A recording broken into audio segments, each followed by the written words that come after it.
গণমাধ্যমে সরগরম আলোচনা সাইফ আলী খানের উপর হামলা নিয়ে। কিভাবে নিজ ঘরে হামলার শিকার হলেন, তখন কোথায় ছিলেন কারিনা কাপুর, কিভাবে দুর্বৃত্ত সাইফ আলী খান কারিনা কাপুরের বিল্ডিং এ ঢুকলো, ভিআইপি ব্যবসায়ী তারকারা থাকেন এমন শক্তিশালী নিরাপত্তার বিল্ডিং এ কিভাবে ঢুকলো দুর্বৃত্ত, তারা ঢোকার পর প্রহরী কেন আটকাতে পারল না, কিভাবে পালিয়ে যেতে দিল। মুম্বাইয়ের অভিজাত বান্দ্রা এলাকায় বহুতল আবাসনে থাকেন পাতৌদি বর্তমান নবাব সাইফ আলী খান। রূপালী দুনিয়ার এমন ঝকঝকে তারকার বাড়িতেও লুট হয়েছে, আর তা আটকাতে গিয়ে আক্রান্ত হয়েছেন স্বয়ং অভিনেতা।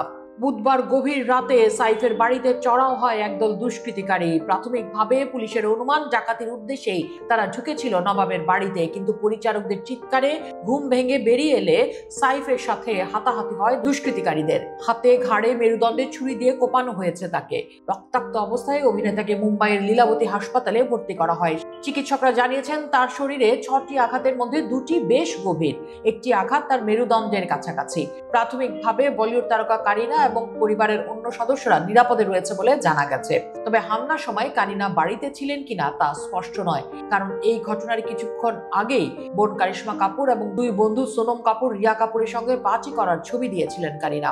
হামলার সময় বাড়িতে যে 3 জন কর্মী ছিলেন তাদের মধ্যে একজন আহত হয়েছেন। তবে এরই মধ্যে 2 ঘন্টার সিসি ক্যামেরার ফুটেজে সাইফের বাড়িতে কাউকে ঢুকতে দেখেনি পুলিশ। মুম্বাই পুলিশের একটি সূত্র বলছে, হামলায় অভিযুক্ত একজন সাইফের বাড়ির এক পরিচারিকার পরিচিত। তার সাহায্যেই সে অভিনেতার বাড়িতে ঢুকেছিল। তবে কিভাবে এবং কখন সে সাইফের বাড়িতে ঢুকলো তা খতিয়ে দেখা হচ্ছে। এরই মধ্যে অভিনেতার 3 পরিচারককে জিজ্ঞাসাবাদ করেছে পুলিশ। বান্দ্রা থানায় দায়ের করা হয়েছে মামলা।